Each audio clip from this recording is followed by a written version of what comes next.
हे चिदान देगा देवा, हे चिदान देगा देवा, तुझा विसर न व्हावा. गोन गायेन आवडे, हेची माझे सर्व जोडे. प्रस्तुत प्रसंगी प्राप्त स्थळे प्राप्त वेळी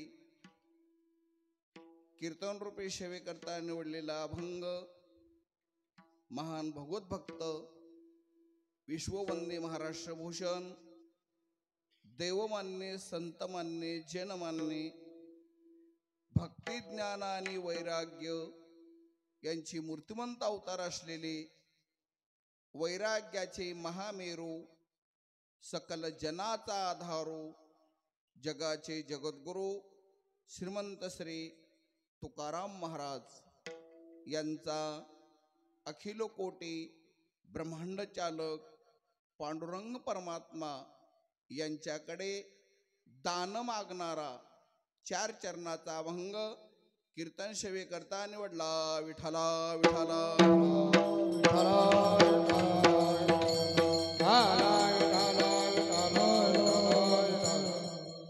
अभंग श्री संत तुकाराम महाराजांचा असून अभंगाचा थोडक्यात भावार्थ असा आहे. वारकरी संप्रदायामध्ये कीर्तनाची एक रीत आहे, पद्धत आहे. कशी? कीर्तनकारांनी सुरुवातीला थोडक्यामध्ये भावार्थ सांगावा, अशी लिखित जरी नसली तरी अलिखित काय आहे? परंपरा आहे. या अभंगाचा थोडक्यात भावार्थ असा आहे. ज्यावेळेस जगद्गुरु तुकाराम महाराज भगवान परमात्म्याच्या दर्शनाला गेल्याच्या नंतर तुकाराम महाराज देवाच्या दर्शनाला गेल्याबरोबर भगवान पांडुरंग परमात्म्याने हात पुढं केलेला आहे, पाय मागे केलेले आहेत, मान खाली घातलेली आहे. आता हे दृश्य डोळ्यासमोर आणा. याच्या पाठीमागे कारण आहे. बरं, तुकाराम महाराजांना बघितल्याबरोबर देवानं मान खाली घातली. का घातली? महाराजांना बघितल्याबरोबर पाय मागे केले. का पाय मागे केले आणि हात का पुढे केला? याचं चिंतन नंतर करू. महाराजांनी देवाचं दर्शन घेत असताना तुकाराम महाराज जेव्हा चरणाकडे गेले तर पाय मागे दिसलेले आहेत. तुकाराम महाराजांना फार अवघड वाटलं. महाराज, मायबापा, ज्या चरणाच्या दर्शना करता दुरून आलो मी गा, दुःख झाले दारून. किती लांबून आलो मायबापा, ज्या चरणा करता जाळोनी संसार बैसलो अंगणी, तुझे नाही मनी मानसी. ज्या तुमच्या चरणा करता मी सगळी राख रांगोळी केले आणि त्या चरणाचा आश्रय घेण्याकरता आलो, दर्शनाला आलो आणि ते चरण माग केलेस. देवा पाय पुढं करा. देव काय पाय पुढं करायला तयार नाहीत. एकदा दोनदा तीनदा महाराजांनी सांगितलं देवा पाय पुढं करा, पण देव काय पाय पुढं करायला तयार नाहीत. राग आला महाराजाला. ओ देवा, पाहतोसी काय आता पुढे करी पाय, वरी ठेवू दे मस्तक. देवा, पाय माग का केले, मान खाली का घातली? देव बोलू लागले, तुकाराम महाराज, घातली नाही, आपोआपच गेली. कशामुळं? म्हणले, मी जे जे अवतार घेतला त्या त्या अवतारामध्ये तुम्ही माझ्या बरोबर होते. हो, फक्त तुम्ही अनेक अवतारामध्ये माझ्या बरोबर सोबत राहून फक्त माझं भजन केलंय, माझ्याकडून काही मागून घेतलंय का? नाही. आणि त्या सेवेचं ऋण माझ्या डोक्यावर झालेलं आहे. म्हणून तुम्हाला बघितलं की माझी मान आपोआप खाली गेली. देवा मग मान वरी येण्याकरता काय करावं लागन? म्हणले मागावं लागन. आता भावार्थ चालू आहे बरोबर मंडळी. माझ्याकडे काहीतरी मागावं लागन. महाराजांनी सांगितलं मागू का? हो. पण महाराज बोलतात देवा मी भीक मागणार नाही. म्हणली मागू नका. भिक्षा मागणार नाही. भिक्षाही मागू नका. काय मागणार? दान मागणार. आता दान कशाला बनावं शास्त्रामध्ये चिंतन आलेलं आहे. म्हणले मागा. त्या टायमाला महाराजांनी दान मागायला सुरुवात केली. बाकी काही नका, हे दान द्या तुमचा विसर होऊ नये.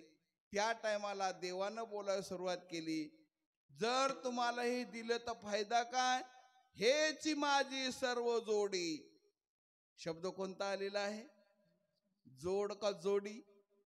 आता जोड कशाला म्हणावं, जोडी कशाला म्हणावं?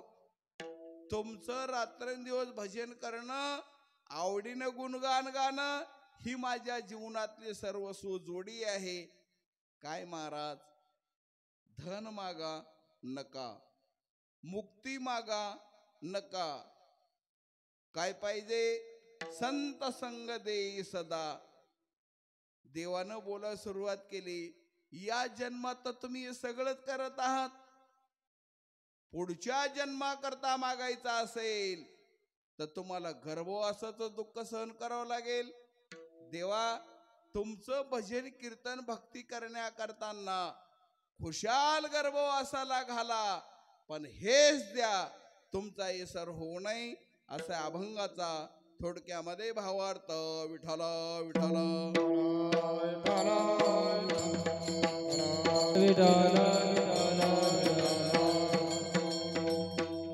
आजची सेवा श्री संत मोतीराम महाराजांची सेवा आहे. आजची सेवा गुरुवारी मारुतराव महाराजांची सेवा आहे. आजची सेवा हनुमंतरायाची सेवा आहे. आजची सेवा भोलेनाथ महादेवांची सेवा आहे.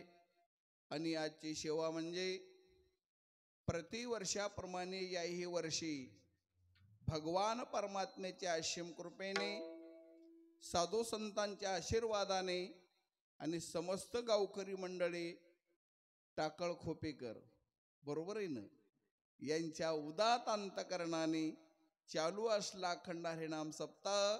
आणि अखंड हरिनाम सप्ताहातील आजचा कितवा दिवस आहे? जागराचा दिवस आहे, मागणीचा दिवस आहे. आपल्या भाषेमध्ये 7वा दिवस आहे. आणि या 7व्या दिवसाची नामसंकीर्तन सेवा सर्व गावकरी मंडळीच्या वतीने माझ्यासारख्या अज्ञान लेकराकडे आलेली आहे. मी नेहमी सांगतो, बैठकीतल्या गादीवर बसून गप्पा मारणं सोपं आहे शिवाजी बुवा, पण या गादीवर जर कीर्तनकार उभं राहिले ना तर फार कठीण काम आहे महाराज.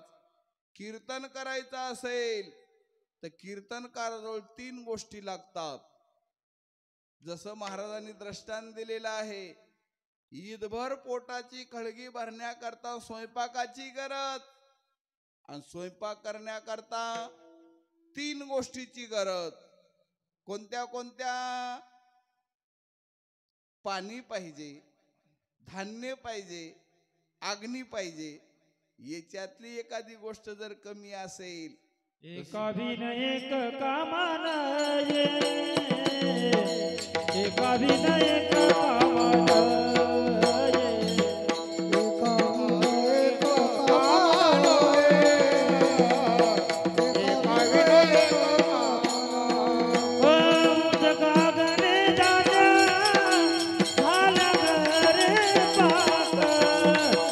काली नायक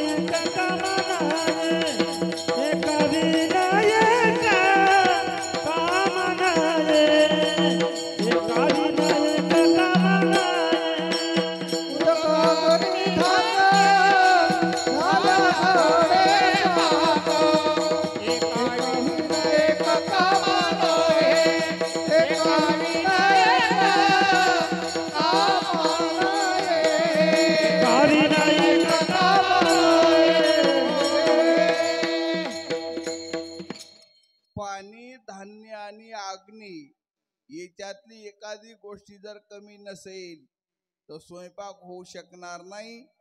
तसं कीर्तना करता कीर्तनकाराजवळ 3 गोष्टी पाहिजे. शब्दज्ञान पाहिजे, त्या शब्दाचा अर्थ कळाला पाहिजे, आणि जसं लोकांना अर्थ सांगतात तसं कीर्तनकार वागणारा पाहिजे. पण या तिन्ही गोष्टी माझ्याकडे नाहीत बरं.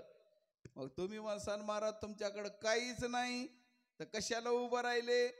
आपण मनानं उभं राहिलो नाही, तुम्ही सगळ्यांनी मिळून मला उभं केले. कशाला? तरुण मंडळी म्हणत निवडणुकीला नाही बरं, कीर्तना करता सर्वांनी उभं केलेलं आहे. म्हणून कीर्तना करता निवडलेला अभंग आणि निवडलेल्या अभंगावर प्रमाणाची साथ देण्याकरता महाराष्ट्रातील थोर असे नामवंत विचारवंत सुप्रसिद्ध संगीत अलंकार संगीत विशारद माझे सर्व वारकरी रत्न सर्व गुणीजन भजनी मंडळे यांच्या कृपा आशीर्वादाने महाराष्ट्रातील थोर असे तालमणी मृदंग ऋषी मृदंगाचार्य सर्वांचे लाडके आमचे बाबाजी यांच्या कृपा आशीर्वादाने जमलेल्या माझ्या सर्व मायमाऊल्या यांच्या कृपा आशीर्वादाने साक्षात भगवान महादेवाच्या मूर्ती सर्व श्रोते मंडळे यांच्या कृपा आशीर्वादाने गावातील सर्व तरुण मंडळी यांच्या कृपा आशीर्वादाने, कारण बऱ्याचशा गावात रोज कीर्तनाला जातो पण कीर्तनावर नुसत्या फाटक्यात नोटा असतात, पण इथं मात्र तरुण मंडळी आहेत. आणि तरुण माणसानं तरुणपणामध्ये काय केलं पाहिजे? तरणा भाग्यवंत नटहारे कीर्तनात, नटहारे कीर्तनात, नटहारे कीर्तनात.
करता एकदा जोरदार टाळ्या वाजवा महाराज. तरणा भाग्यवंत नटे हरी कीर्तनात. आमचे गुरुजी सांगायचे, जोपर्यंत माणूस आहे तरुण तोपर्यंत घ्या परमार्थ करून, नाही तर जासाल मरून, लोक टाकतात पुरून. म्हणून तरुणपणामध्ये माणसांनी परमार्थ केला पाहिजे. आनंद वाटला सर्वांच्या कृपा आशीर्वादाने. गोड अशी साऊंड सिस्टीम चालवणारे, आवाज किती गोड आहे बघा. ते फटीतून खुनवैलीत महाराज बोलत तर अजूक आवाज गोड करतो बर. आणि आमचे विनेकरी बाबा यांचं दर्शन घेतो, यांचं डबल दर्शन घेतो. का? त्यांचं वय बघा ना किती आहे. एवढं मोठं त्यांचं वय असून सुद्धा आता त्यांच्या बरोबरीचे माणसं, त्यांच्या वयातले माणसं येना घेतात पण विना घेत नाहीत. आणि त्यांनी काय घेतलेलं आहे? विना. त्यांचं दर्शन आमचे युट्यूब वाले आलेले आहेत, त्यांचे आभार मानतो. कोणी विसरलं तर नाही ना. आणि काठीवाली चोपदार सर्व मंडळींचं दर्शन घेऊन चिंतनाला सुरुवात. विठाला विठाला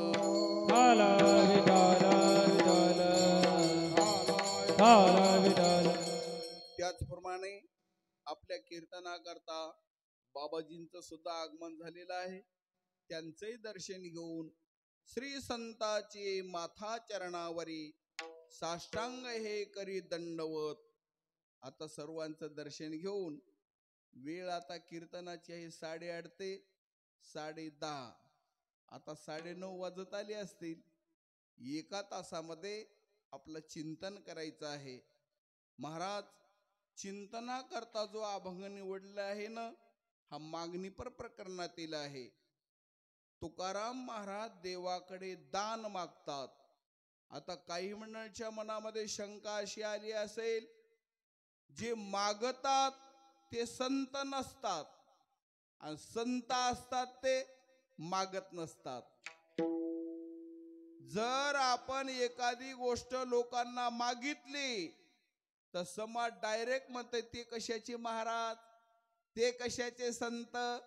म्हणजे काय होतंय, जे लोकांना मागतात ते संत नसतात आणि जे संत असतात ते मागत नसतात. मग तुकाराम महाराज जर संत आहेत तर का मागतात? विठ्ठल विठ्ठल.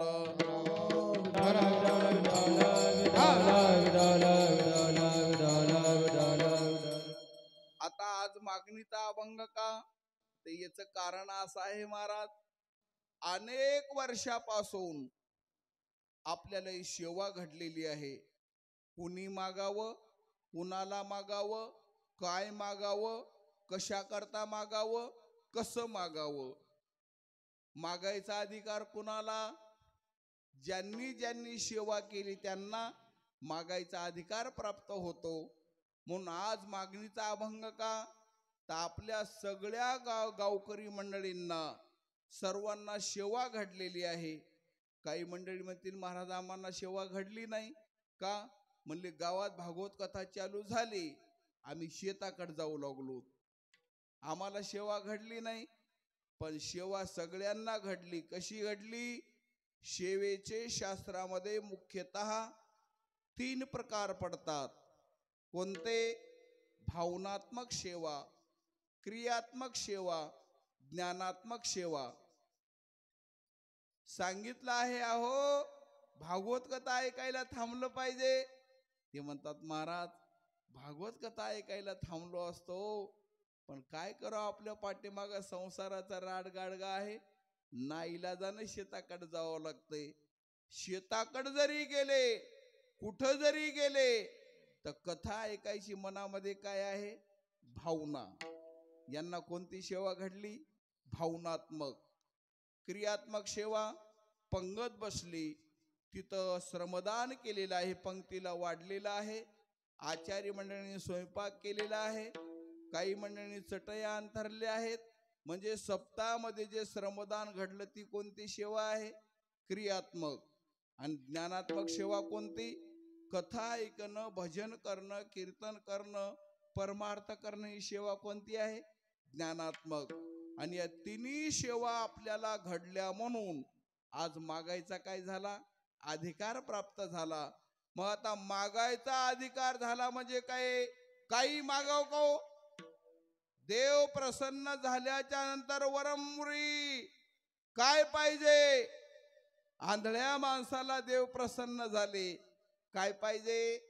त्या आंधळ्या माणसानं बोलायला सुरुवात केली, देवा टाकळ खोपा येते, सप्ताह चालू आहे, भजन कीर्तन आहे, मला शिरड शहापूरून गावापर्यंत कोणी येऊ देत नाही, म्हणून जाण्याकरता मला गरुडाचे पंख द्या. भगवान परमात्म्याने आंधळ्या माणसाला गरुडाचे पंख दिले आणि जे त्यांना भरारी मारली तो थेट मंदिरामध्ये आला. येईल का? येणार नाही. का? पंख आहेत, पण कोण्या दिशेला चालू याचं ज्ञान आहे का? आंधळिया गारुडाचे पंख हाते, परिते कवन्या उपयोगा जाते. आंधळ्यानं डोळे मागाय पाहिजे का पंख? डोळे. मागितलेत काय? पंख. तसं आता आपण देवाची सेवा केल्या काय मागायला पाहिजे हे आपल्याला कळायला पाहिजे की नाही?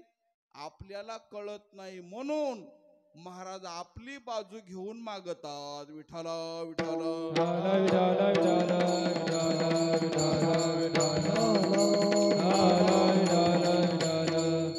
कुणी मागावं?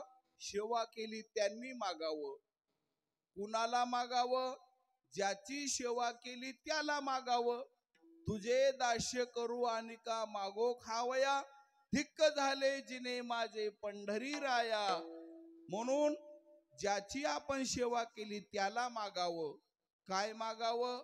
दान मागावं. कोणाकरता मागावं? स्वतः सहित जगाकरता मागावं. आणि कसं मागावं? प्रेमानं मागावं. आणि या 4-5 मुद्द्याचा विचार या अभंगामध्ये आलेले आहे. महाराज मागतात आपल्याकरता, मागणारे तुकाराम महाराज मागतात देवाकडे. आणि काय मागतात? दान मागतात. कोणतं मागतात? अभंगाच्या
जगद्गुरु तुकाराम महाराज दान मागतात. काही मंडळीच्या मनामध्ये प्रश्न आला असेल, दानच का मागतात? भीक का मागत नाहीत? भिक्षा का मागत नाहीत? याचं उत्तर रामायणामध्ये आलेलं आहे. आपल्याला गरज नसताना माणसानं भीक मागू नये. गरज नसताना भिक्षा मागू नये. म्हणले भीक मागितल्यावर काय होतंय? रावणाला विचारा काय होतंय.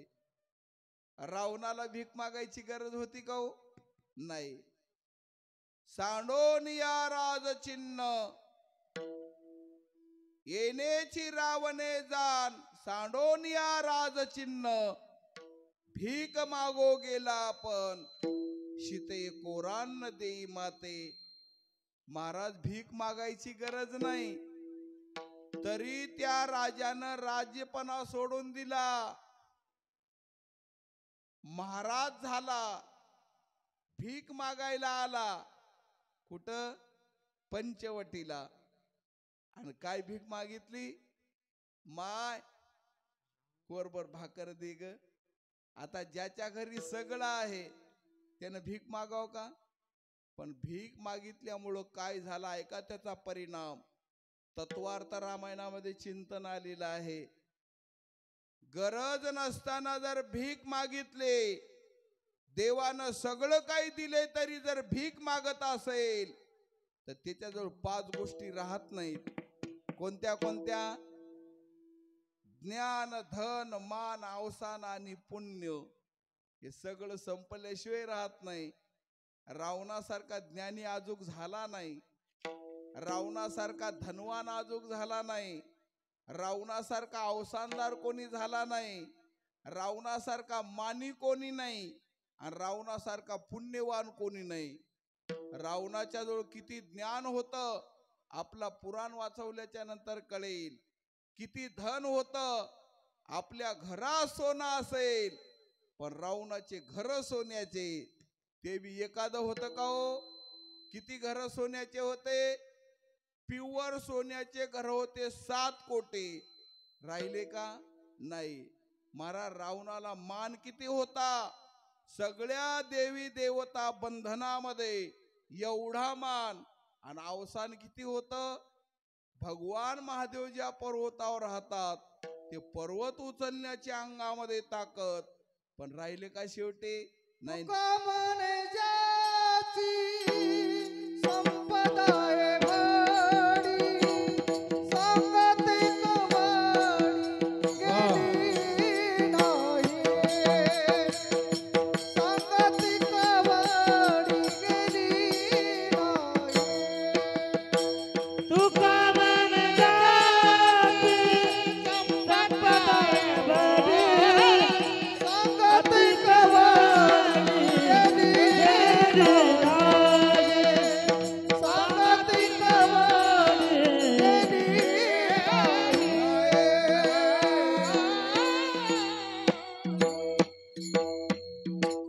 एवढी संपत्ती होती पण काही उपयोगाला आली नाही. आणि पुण्य किती होतं बघा. ज्या देवाचे चरण फक्त बघण्याकरता किती अवघड आहेत.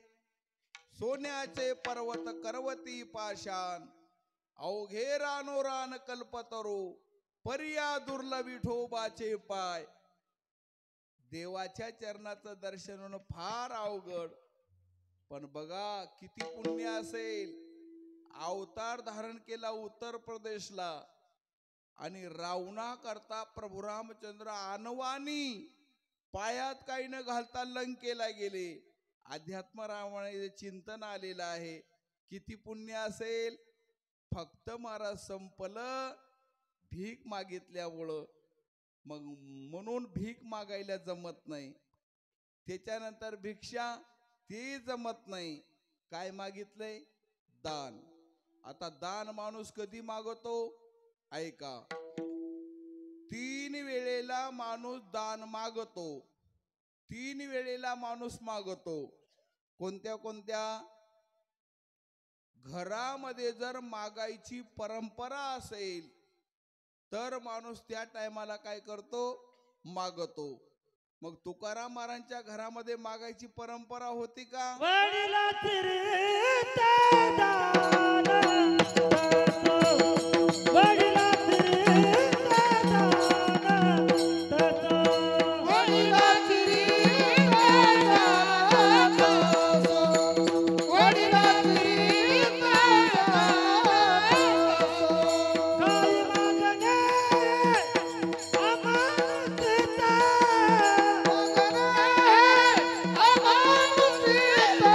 वडिलांचे रे दान देतो, वडिलांचे रे दान देतो.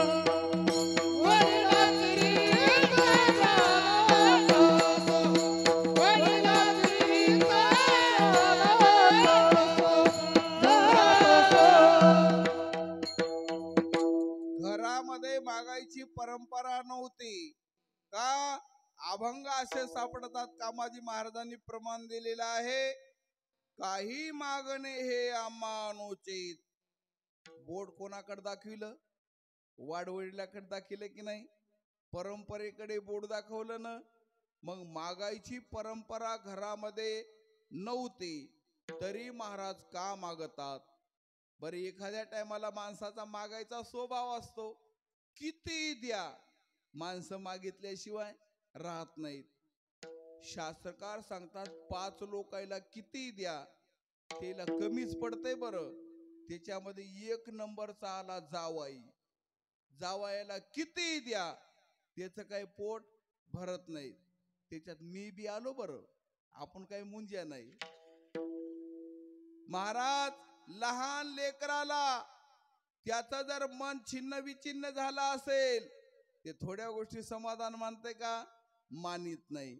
त्याच्यानंतर महाराजाला किती द्या, ते हात पसरल्याशिवाय राहत नाही. मग आता बघा, महाराजांचा मागायचा स्वभाव होता का? नाही. का बरं? गाथ्यात अभंग आलेले आहेत. महाराज सांगतात जर एखाद्या माणसाचा मागायचा स्वभाव असेल आणि मागण्याकरता जर त्यांना हात पसरला, पसरी जिने धिगटाच्या, हात पसरी जिने धिगटाच्या.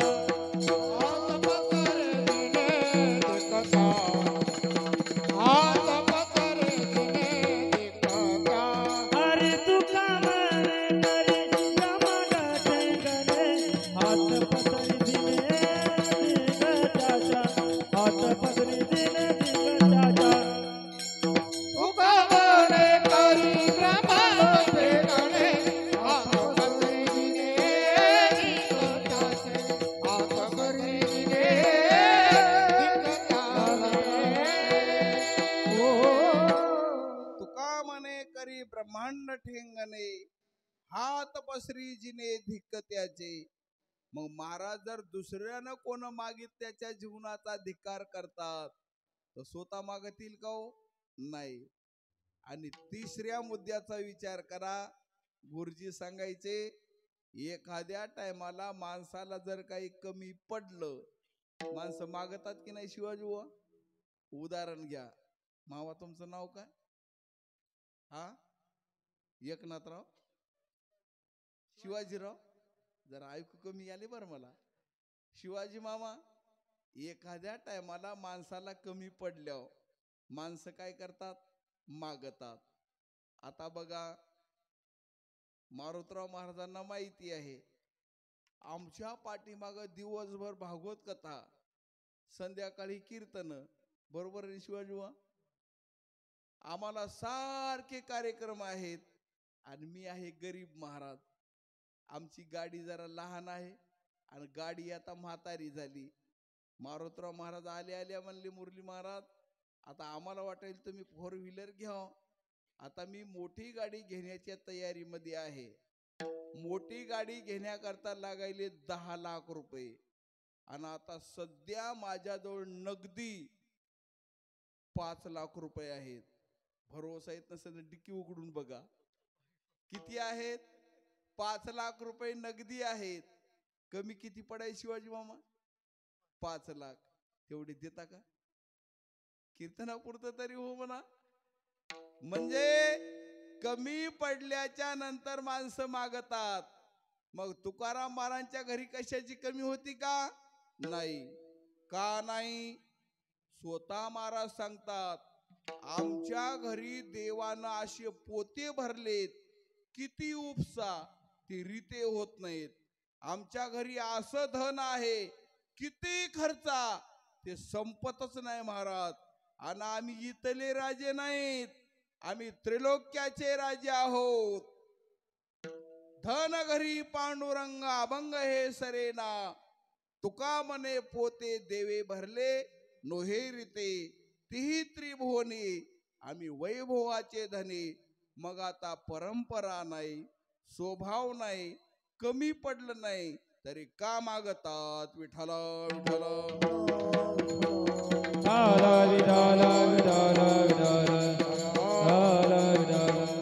याचं उत्तर असं आहे थोडक्यामध्ये. जगद्गुरु तुकाराम महाराज स्वतः करता मागत नाहीत, जगा करता मागतात. कारण काही संतांनी जगा करता पसायदान मागितलेलं आहे. ज्ञानेश्वर महाराजांनी पसायदान कुणा करता मागितलं? जगा करता. नामदेव महाराजांनी पसायदान कुणा करता मागितलं? जगा करता. तुकाराम महाराजांनी पसायदान कोणा करता मागितलं? जगा करता. पण आता पसायदानाचा व्यवस्थित अर्थ जर लक्षार्थ नाही लागला तर घोळ होतय बरं. ज्ञानेश्वर महाराजांनी पसायदान सगळ्यांना माहित आहे जगा करता मागितलं, बरोबर आहे ना? पण त्या ओळीचा अर्थ बघा, तो सोनी मज द्यावे. मग मज शब्द स्वतः करता का जगा करता? मज शब्द कोणा करता असतो? स्वतः करता. मग इथं जगा करता कसं म्हणतात? तर कोरेकर बाबा सांगायचे जगा करताच मागितलंय, पण त्यांच्या मज मध्ये आणि आपल्या मज मध्ये काय आहे? फरक आहे. आपला मज स्वतः पुरता, आपला मज घरापुरता नाही नाही असून असून व्यापक दृष्टी जर झाली तर आपण आपल्या फक्त गावापुरता विचार करता येईल. पण संतांचा मज किती व्यापक आहे? संतांनी सगळ्या विश्वालाच माझं म्हणलेलं आहे, हे विश्वची माझे घर म्हणून जगा करता. तसं तुकाराम महाराजांचं सुद्धा तसंच आहे महाराज. आपण केलेली भक्ती वाया जाऊ नये म्हणून दान मागितलंय.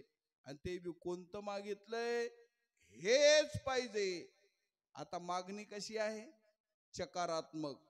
हेच पाहिजे म्हणलं की देणाऱ्याला तेच द्यावं लागन. रामायणामध्ये प्रसंग आलेला आहे.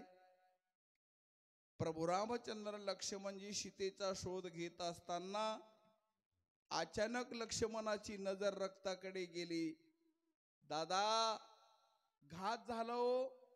माझ्या सीताईला कोण्यातरी राक्षसानं मारून टाकले. हे पहा किती रक्त पांगलेलं आहे, सांडलेलं आहे. जरा पुढे गेले. महाराज आपला प्राण कंठाच्या ठिकाणी आणून एक पक्षी प्रभू रामचंद्राचं भजन करू लागला, नाव घेऊ लागला, राम राम. तेवढ्या अवधीमध्ये प्रभू रामचंद्राने विचारलं, राम राम करणारा कोण? म्हणले राजा दशरथाचा मित्र. नाव काय? जटायू. कुणी तुझी अवस्था अशी केली? सगळा प्रकार सांगितल्यावर प्रभू रामचंद्रांना हाक मारलेली आहे, हे लक्ष्मणा, गंगेवर जा, पाणी घेऊन या आणि त्या गंगेचं पाणी जटायूला पाजू द्या. जटायू म्हणाला, देवा पाणी नका. दिव्य शरीर देऊ का? नका. पंख देऊ का? पंख नका. काय पाहिजे? देवा आता तुम्ही खाली बसा आणि माझी मान तुमच्या मांडीवर घ्या. मला बाकी काही नका. मला तुमची मांडीच पाहिजे. मागणी कशी आहे? चकारात्मक.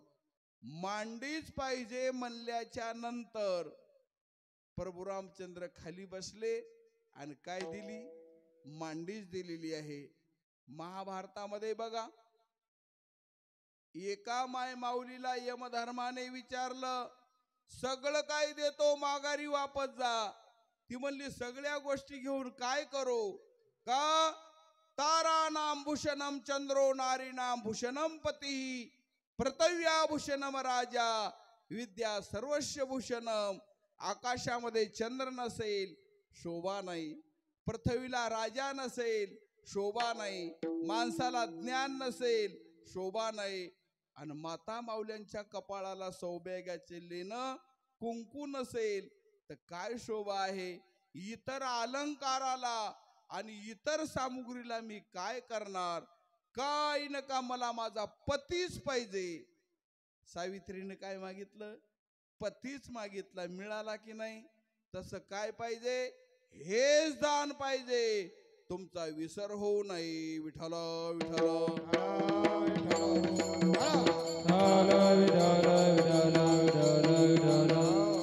काही मंडळी विचार करत असतील, रात्रंदिवस भजन केलं, देव प्रसन्न झाले आणि देवाकडे तुमचा विसर होऊ नये मागायची काय गरज? असं काही काही माणसाला वाटन बरं.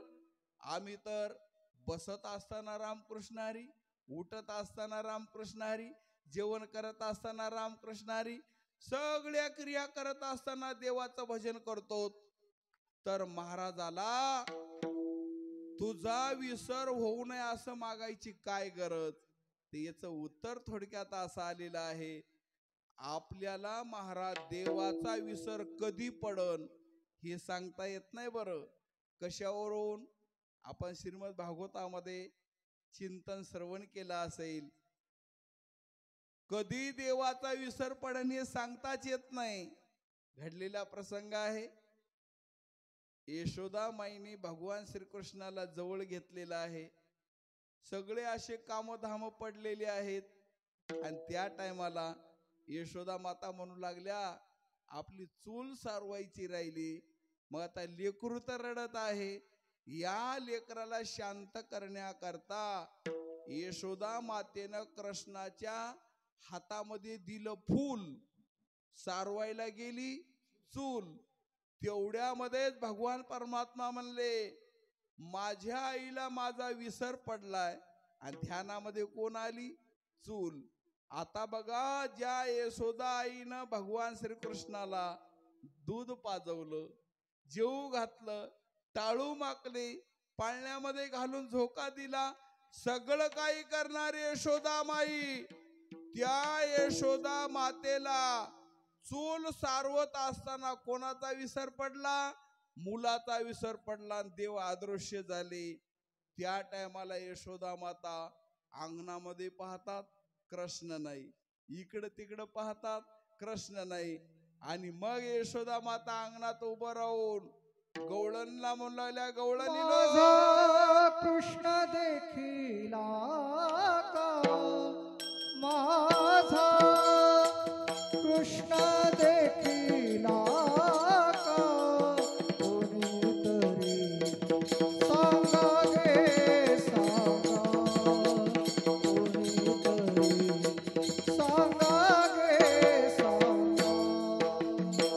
माझा कृष्ण देखिला का, माझा कृष्ण देखिला का, कोणीतरी सांगा गे सांगा, कोणीतरी सांगा गे सांगा. हाती घेऊन या फुला, वा क्या बात आहे. हाती घेऊन या फुला, अंगणी रांगत आले मुला, अंगणी रांगत आले मुला. होते सारवीत तुला, होते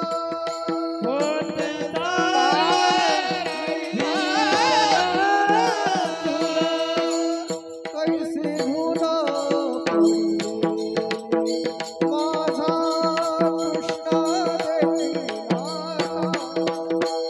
माझा कृष्ण देखिला का, कोणीतरी सांगा रे कोणीतरी सांगा रे कोणीतरी सांगा रे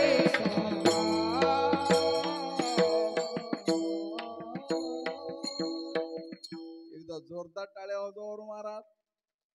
याला समर्पक प्रमाण म्हणतात. गवळणीनो, माझा कृष्ण देखिला काय, कुणीतरी सांगा गे सांगा. गवळणी म्हणल्या, लेकरू बाहेर जावस तोर तू काय करत होतीस? अंगणी रांगत आले मूल, हाती घेऊन या फूल. अंगणी रांगत आले मूल, होते सारवित मी चूल. कैशी भूल पडीली सांगा. ज्या आईनं ज्या देवाला, ज्या श्रीकृष्णाचं सगळं केलं, तिला चूल सारवण्यापुरता का होईना काय पडला? विसर. आता आपल्या पाठीमागे फक्त चूल सारवायचे काम आहे का हो? संसाराच्या माग किती काम बापा. संसाराचा धाक निरंतर आमासे, मरण भले परी काय अवकळायसे. महाराज झोपेतून उठलं तेव्हापासून झोपी जाईपर्यंत आपल्या पाठीमागचे काम संपतात का? मग आता एवढ्या काम करत असताना आपल्याला देवाचं ध्यान राहणं अवघड आहे की नाही? म्हणून देवा, आम्ही संसार करीत असताना आम्हाला तुमचा विसर होऊ नये हेच पाहिजे. जर माझा विसर नाही झाला तर काय करणार? अभंगाच्या दुसऱ्या गुण चरणात गाईन आवडी,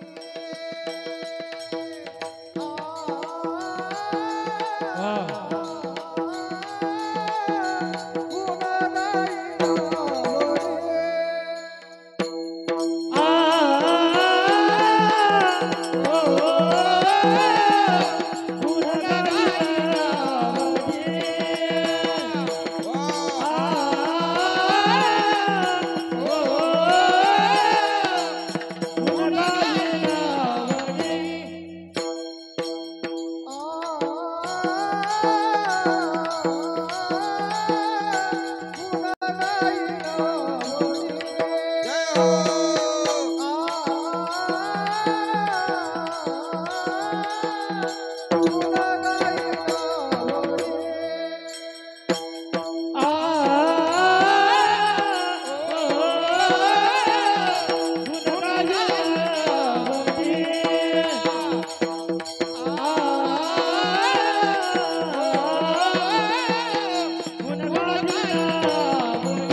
तुम्ही मला हे दान दिलं, तुमचा विसर जर नाही पडला तर तुमचा आवडीनं गुणगान करणार. आता आवड ही पद फार महत्वाचं आहे बरं का. सगळेच मंडळी देवाचं नाव घेतात, पण आवडीनेच घेताल याची गॅरंटी आहे का. नाही. राम नाम तो सब कुछ कहे, ठक ठाकुरा और चोर, जिस नाव से ध्रुव प्रल्हाद तरे, ओ नाम कुचावर. महाराज, सगळेच मंडळी देवाचं नाव आवडीने घेतील याची गॅरंटी भावानं घेतात का भेवानं घेतात. स्मशानातून निघाला, राम राम राम राम म्हणायलाय, भेव वाटायले म्हणून घ्यायलाय का आवडीने घ्यायलाय. भीती वाटायली म्हणून. चोर सुद्धा चोरी कराय जर निघाला तर असं म्हणतात देवाचं नाव घेऊनच निघतय. आम्ही त्याचा प्रयोग केलाय बरं. महाराज कोणाचाच कापूस ठुल नाही आम्ही संध्याकाळी. आता महाराज झालो म्हणून काय झालं. म्हणजे आवडीने देवाचं नामस्मरण करणारे थोडे आहेत. देवाच्या नामाची किती आवड पाहिजे याच्याकरता शेवटचा दृष्टांत दिलेला आहे. सांगा, पाण्यातल्या माशीला तूप आवडतंय का पाणी. पाणी. किती आवडतंय पाणी. महाराज सांगतात त्या पाण्याचं मासोळीचं एवढं काही एकमेकाच्या माशीला इतकं पाणी आवडतंय, जर का पाण्याच्या बाहेर जर ती मासोळी काढली ना, महाराज सांगतात तळमळ करू. जीवनावे गले मातोडे आ ओ जीवनावे गले मातोडे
माशी जर पाण्याच्या बाहेर काढली तर ती जशी तळमळते, महाराज त्याप्रमाणे माशीला जसं पाणी आवडतंय ना, तसं आपल्याला कोण आवडायला पाहिजे. देव आवडायला पाहिजे. गुण गायीन आवडे. त्याच्यानंतर असं सांगितलेलं आहे, तुमचं भजन करणं हेची माझी सर्व जोडी. आता जोड आणि जोडी याच्यामध्ये काय महाराज फरक आहे की नाही. काय फरक आहे. आपलं कीर्तन म्हणजे उघड भाषेमध्ये, सोप्या भाषेमध्ये. कारण कीर्तनकाराने चिंतन असं करायला पाहिजे, आपण बोललेला प्रत्येक शब्द हे सगळ्यांना कळाला पाहिजे. उग खिचकट भाषा माणसांनी वापरू नये. जे साया असे स्तन सेवे, ते पक्वान न केवी जेवे, म्हणून बालकाने दावे धनुर्धरा. आई जशी आपल्या लेकराला, मला नेमका जन्मलेलं लेकरू आहे, 2-3 महिने झालेत, लेकराला दात फुटले नाहीत, आणि त्या आईच्या मनामध्ये आलं आपल्या लेकराला पुष्ट करायचं आहे, लवकर मोठं करायचं आहे. कशानं मोठं होईल. खारीक बदाम चारल्यानं. म्हणून खरी आई काय करते महाराज, त्या लेकराला खारीक बदाम चारते. कशी चारते. डायरेक्ट खारीक घेऊन बदाम घेऊन मुखामध्ये घालते का हो. नाही. मग काय करते, ती खारीक असेल बदाम असेल चारते, पण घासून चारते. बालक जय जेव विजय तै घास एकविस ठाई की जे.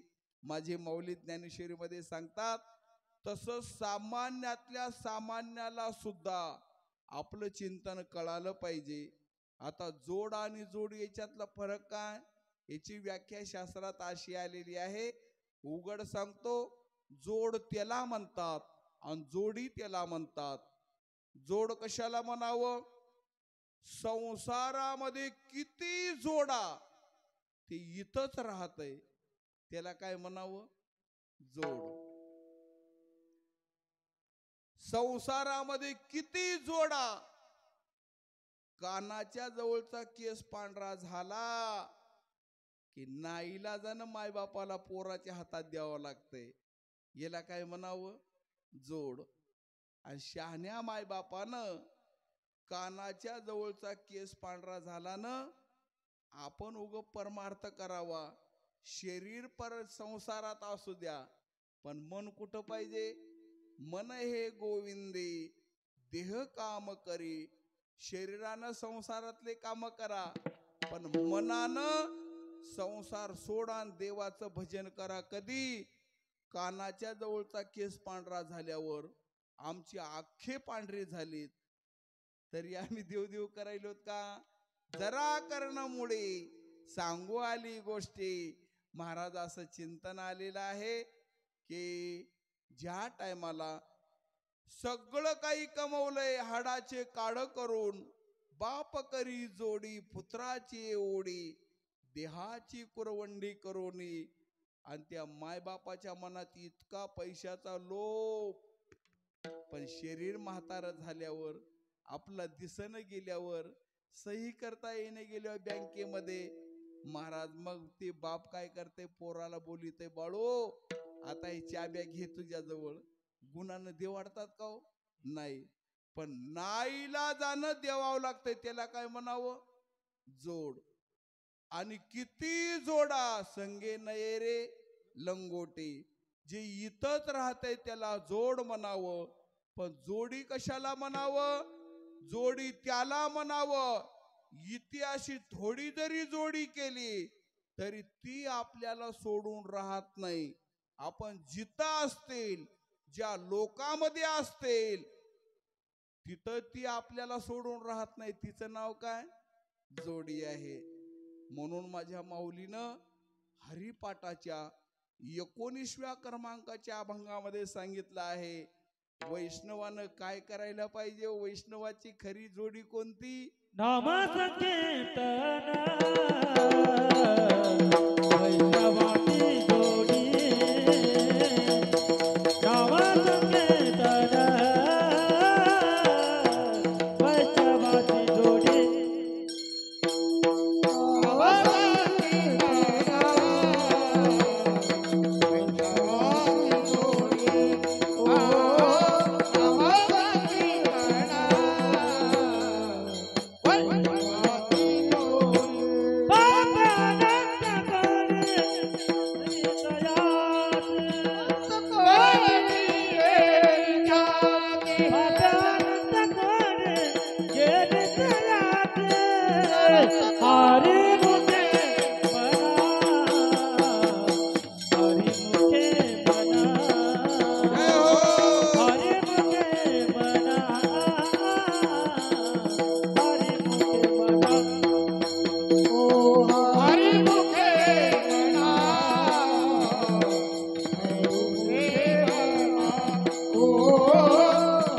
वैष्णवाची जोडी. आता जोडी कशाला म्हणतात ऐका.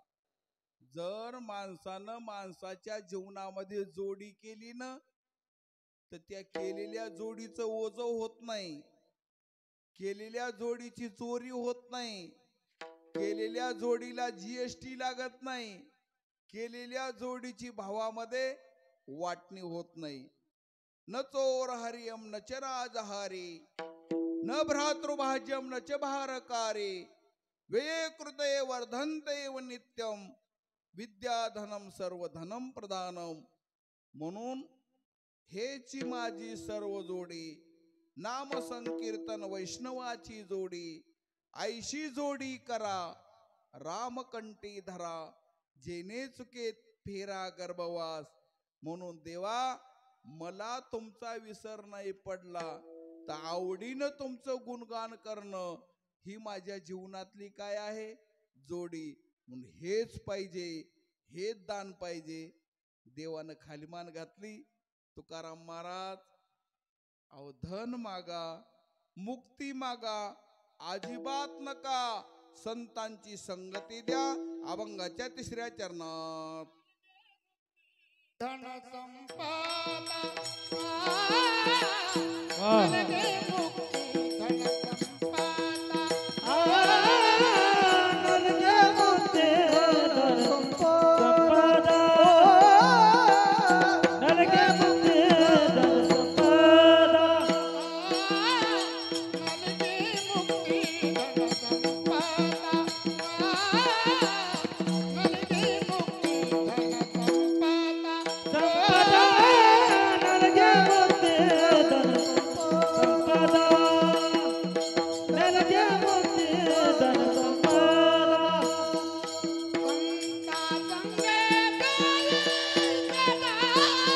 वाह वाह.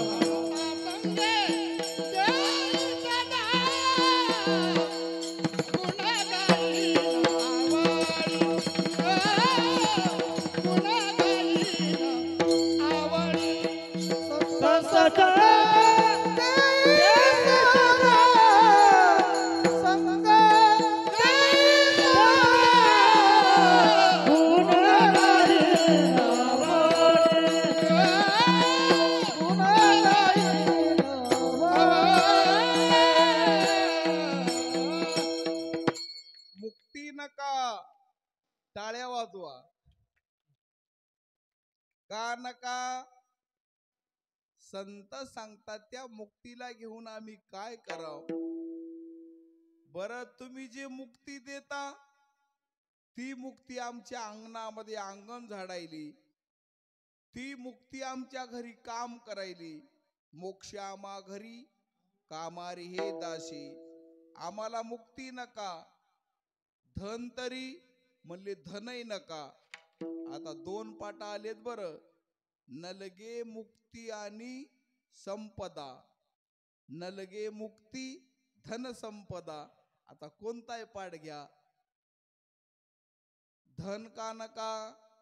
सगळं जग तर महाराज धनाच्या पाठीमागं पळायले, पण संतांच्या दृष्टीनं हे धन सुद्धा त्याचा जर नीट वापर नाही झाला तर ते परमार्थ क्षेत्रामध्ये घातक आहे. रामायणामध्ये शक्ती प्रसंगात एक अशी गोड ओळी आलेली आहे, कधी प्रसंग पडला तर तुम्ही वाचून बघा. धन का नका असं सांगितलेलं आहे. दिलेल्या देवानं दिलेल्या धनातला, आपण मिळवलेल्या धनातला 1 रुपया जर वाईट कामामध्ये खर्च झाला तर ते 1 रुपया आपल्याला या नरकामध्ये नेऊन घालील की त्या नरकातून कोट्यावधी वर्षे गेले तरी वरी येणार नाहीत. ते नरकीची नवलकथा कोटी वर्षे तळी जाता, ठाव नलगे सर्वता केवी वरुता येईल. म्हणून धन नका. का धन नका? माणसाच्या जवळ 5 गोष्टी आल्या, माणसाला ताठा येतय जरा. धन जर जास्त झालं ना तर ताठा जास्त येतय माणसाला. आणि जर माणूस ताटला तर ते देवापर्यंत जाऊ शकत नाही. ताटणं म्हणजे काय? धन आलेल्या माणसाला अभिमान येतय, आणि अभिमान आलेला माणूस देवापासून काय होतो? लांब जातो. आता पुन्हा भागवतामध्ये सांगितले धन का नका. जर आपण धन गोळा करत असताना वाईट मार्गाने धन जर कमवलं तर त्याच्या पाठीमागे 15 अनर्थ येतात. अन्यायोपार्जितम द्रव्य 10 वर्षांनी तिष्ठन्ते, प्राप्तैश्चकादश वर्षे समूलम तद विनश्यते. महाराज उग लांड्या लबाड्या करून गोरगरिबांना त्रास देऊन नको ते धंदे करून संसार थाटण्याकरता जर धन गोळा केलं आणि वाईट मार्गातला पैसा जर आपल्या घरात आला ना, तर 15 अनर्थ आहेत. त्याच्यापैकी एक अनर्थ असा सांगितला आहे, ज्या घरामध्ये वाईट मार्गातला पैसा येतो त्या घरातले पोरं बिघडतात. काय करतात? ते पोरं बिघडतात. किती बिघडतात? ज्यानं पैसा घरला आणलाय, ज्या बापानं पैसा आणलाय, ते बाप जर जेवायला बसला तर पोरगा लेझिम खेळत येतो. आणि ज्या ताटामध्ये बाप जेवण करतय ना, तेच ताट पोरग पायानं हाणतय. मग सांगा, बापाच्या डोळ्यात पाणी येतंय की नाही हो? म्हणून देवा, ज्याचं प्रारब्ध त्याच्या सोबत राहिलं. कारण मुलाचं प्रारब्ध वेगळं, वडिलाचं प्रारब्ध वेगळं. आणि आम्हाला धन मागायची काय गरज आहे? आमच्या नशिबामध्ये जर असेल 3 गोष्टी माणसाला प्रारब्धानं मिळतात: अन्न, मान आणि धन. कोण किती म्हणू द्या, यांना मान द्यायचा नाही. आणि त्याच्या प्रारब्धामध्ये जर मान असेल, सगळे मंडळी त्याला मान देतात. कोणी किती म्हणू द्या, या माणसाला इथं जेवण करू द्यायचं नाही, आणि त्या स्वयंपाकावर जर त्याचं नाव लिहिलं असेल, दाने दाने पर लिखा है खाने वाले का नाम.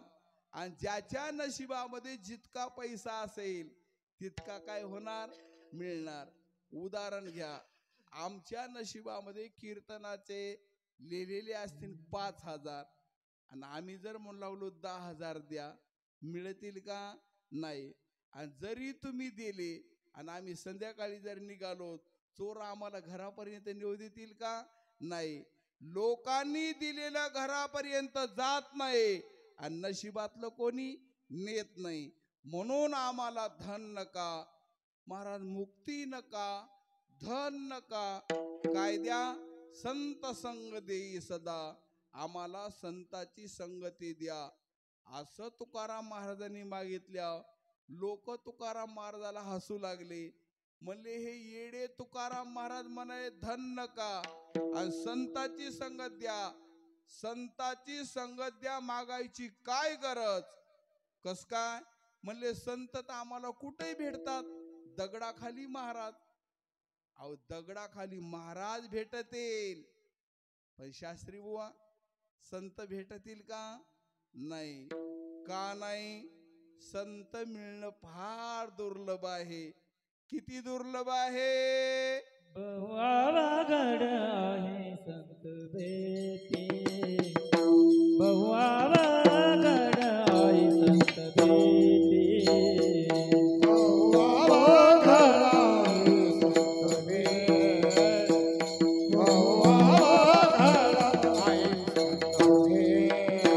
हरी जग जटी करुणा केली, हरी जग जटी, हरी जग जटी करुणा केली. हरी शिव माझ्या दावी नारायण, दावी रूप माझ दावी नारायण. हरी जगती करुणा हरी जगती करुणा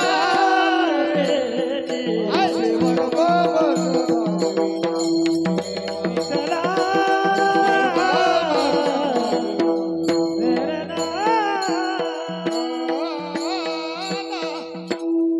महाराजांनी प्रमाण दिलेलं आहे.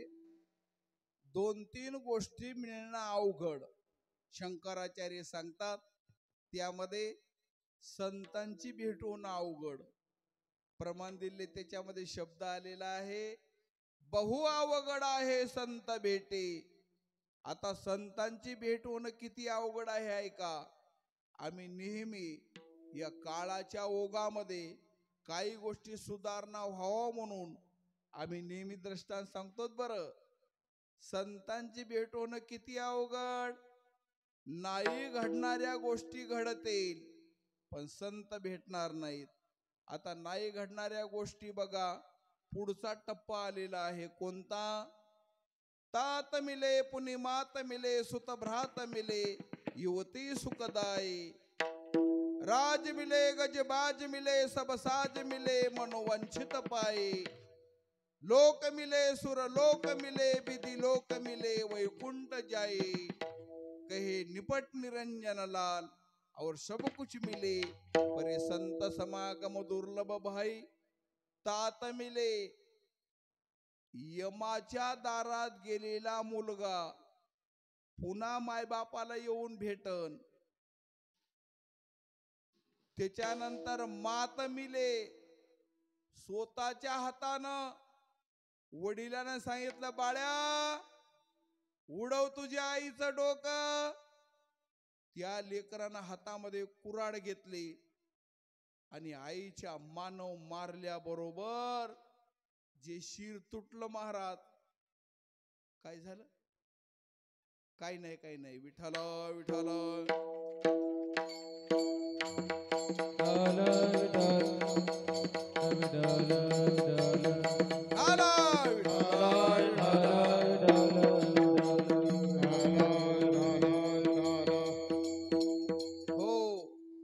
ते भजनी मंडळाला सगळ्याला चहा करून आणाय गेले.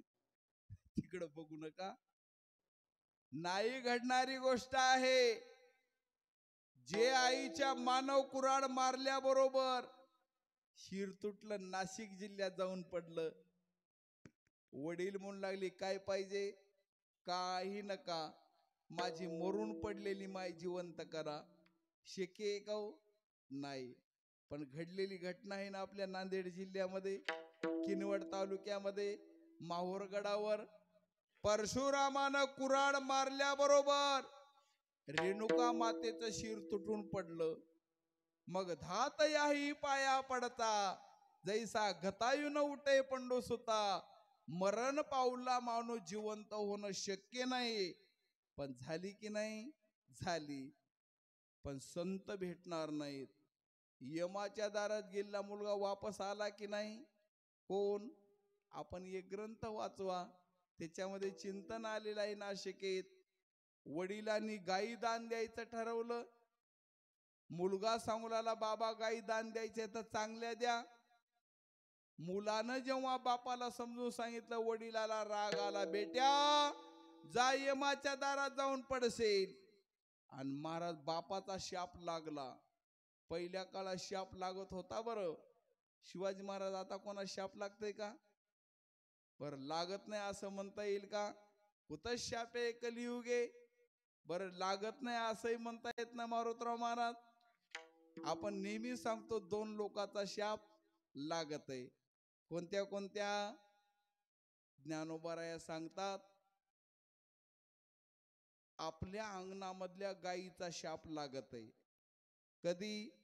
उन्हातानामध्ये गाय बांधणं, पोटा पाण्याची व्यवस्था न करणं, आणि दूध देत नाही म्हणून कसायाच्या दारात नेऊन बांधणं.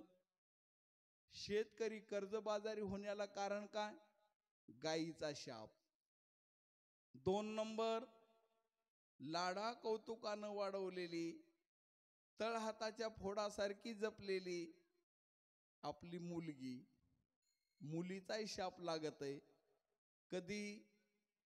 असं सांगतात मुलीचं लग्न झालं, बिचारी परतीने गेली, पुन्हा काही महिन्या 2 महिन्यांनी माहेरला आली आणि आई वडिलांच्या पायाखालची जमीन सरकली. वडील मनातल्या मनात विचार करतात लग्न झालं तेव्हा माझी मुलगी किती प्रसन्न चेहरा होता, मी सगळं काही चांगलं बघून दिलं, आणि आता ज्या अर्थी माझ्या मुलीच्या चेहऱ्यावर चिंता आहे, ज्या अर्थी माझी मुलगी अशी वाळून ती कृश झालेली आहे, काय झालं असेल? वडिलांना बोलायला सुरुवात केली, बाई सगळं व्यवस्थित आहे ना?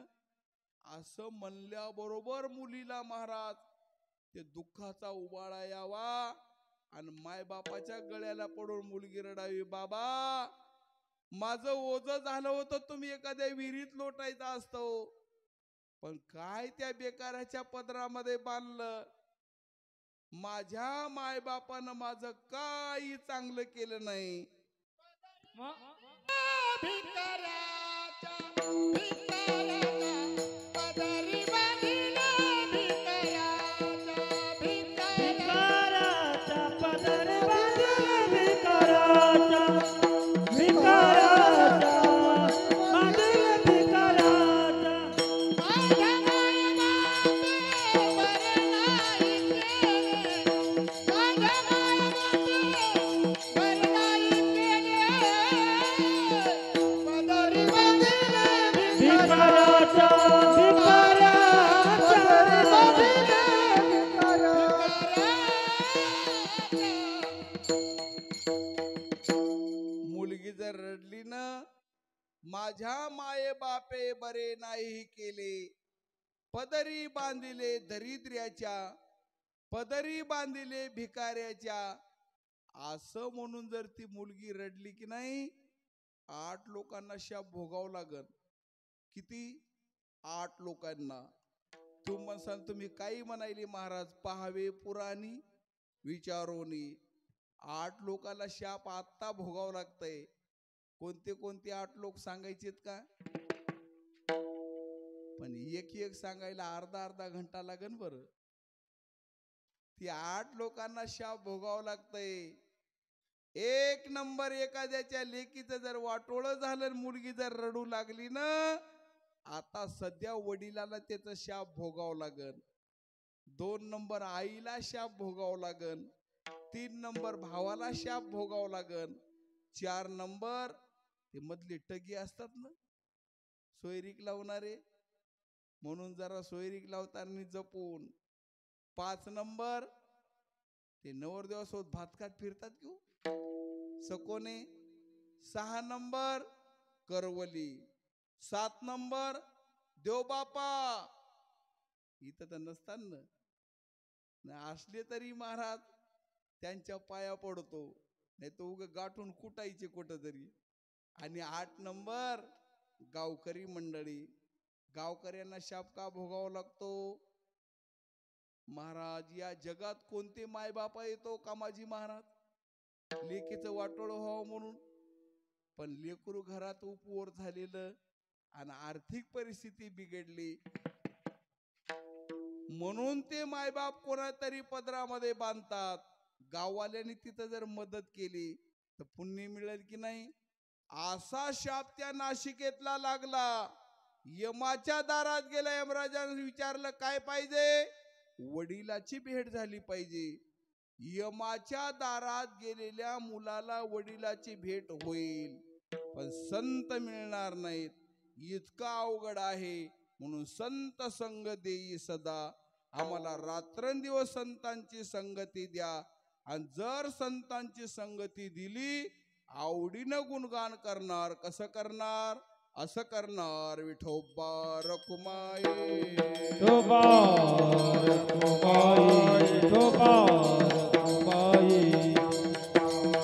हरी हरी शोभा रखुमाई, शोभा रखुमाई, शोभा रखुमाई, शोभा रखुमाई.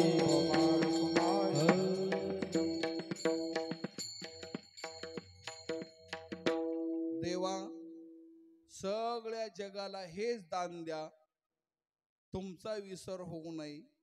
आणि तुमचा जर विसर नाही झाला तर आवडीनं आम्ही तुमचं गुणगान करणार.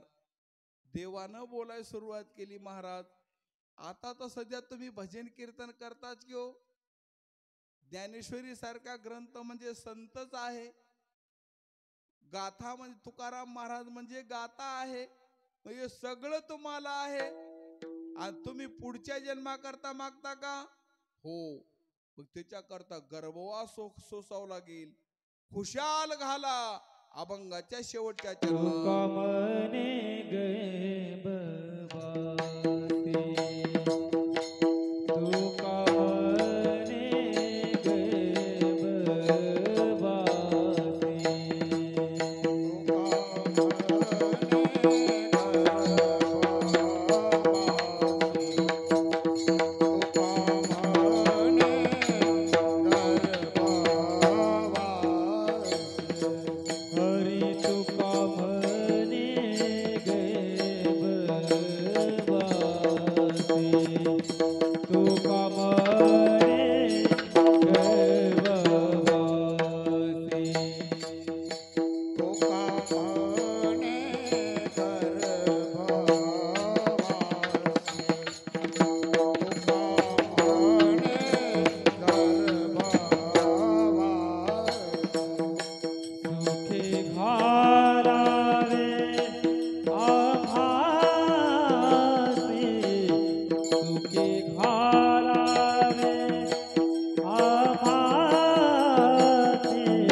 हेच माझी सर्व जोडी सर्व जोडी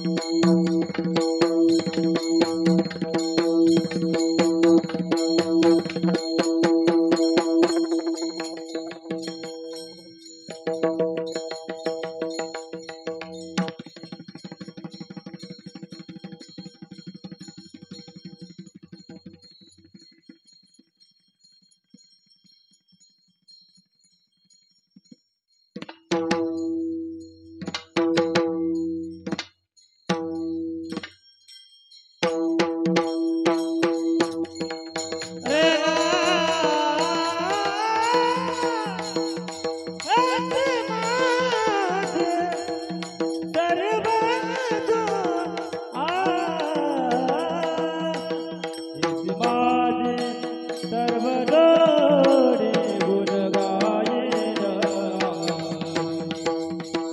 गायेन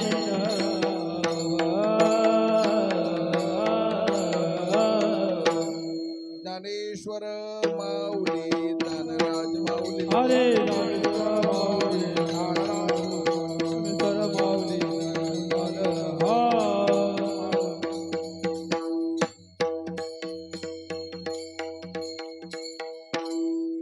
असो यथामती यथावकाश ज्याप्रमाणे सद्गुरूंनी बुद्धीला चालना दिली त्याप्रमाणे चिंतन करण्याचा प्रयत्न केला.